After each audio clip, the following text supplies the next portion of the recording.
திருப்பத்தூர் மாவட்ட ஆட்சியர் அலுவலகத்தில் நடைபெற்ற மக்கள் குறை தீர்வு நாள் கூட்டத்தில் தமிழக முதலமைச்சர் கூறிய வாசகத்தை எழுதி மேல் சட்டையை மனுவாக மாற்றி மனு கொடுக்க வந்த மாற்றுத்திறனாளியால் பரபரப்பு ஏற்பட்டது. திருப்பத்தூர் மாவட்டம் திருப்பத்தூர் அடுத்த பெருமாப்பட்டு ஊராட்சி ஜடையனூர் பகுதியைச் சேர்ந்தவர் ரஜினி மகன் அறிவுமணி.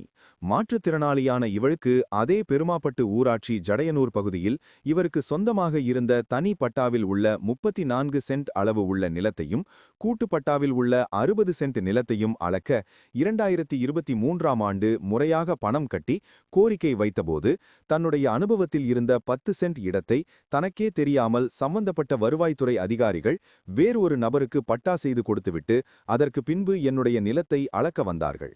எனவே என்னிடமிருந்து பறிக்கப்பட்ட 10 சென்ட் இடத்தையும் மீட்டு முறையாக அனைத்து இடத்தையும் அளந்து கொடுக்க வேண்டும் என்று கோரிக்கை வைத்து நூதன முறையில் தன்னுடைய மேல் சட்டையில் மனு எழுதி மாவட்ட ஆட்சியரிடம் முறையிட வந்ததால் பரபரப்பு ஏற்பட்டது.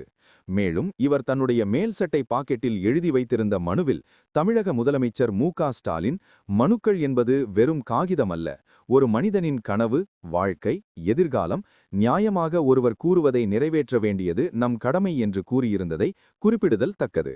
பேர் அறிவுமணி. நான் பெருமாப்பட்டு பஞ்சாயத்தை சார்ந்தவன். என்னோட அப்பா பேரில் இருக்கிற 2 சர்வே எண்களை அளந்து கொடுக்க சொல்லி கடந்த 6/7/2023 இணையத்தில் அப்ளை பண்ணியிருந்தேன். ஆனால் இதுவரைக்கும் தொடர்புடைய அதிகாரிகள் அளந்து கொடுக்கல. தற்போது என்னோட அப்பாவோட அனுபவத்தில் இருக்கிற 60 சென்ட் நிலத்திலேருந்து வேறு ஒரு நபருக்கு முறைகேட பட்டா கொடுத்துட்டு இப்போ அளக்கிறேன்னு சொல்லி சொல்கிறாங்க. அந்த முறைகேடாக கொடுத்த பட்டாவை ரத்து பண்ணணும்.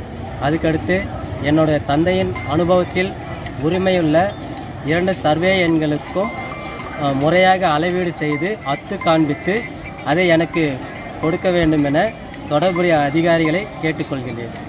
எவ்வளோ நாளாக மனு கொடுத்துருக்கீங்க?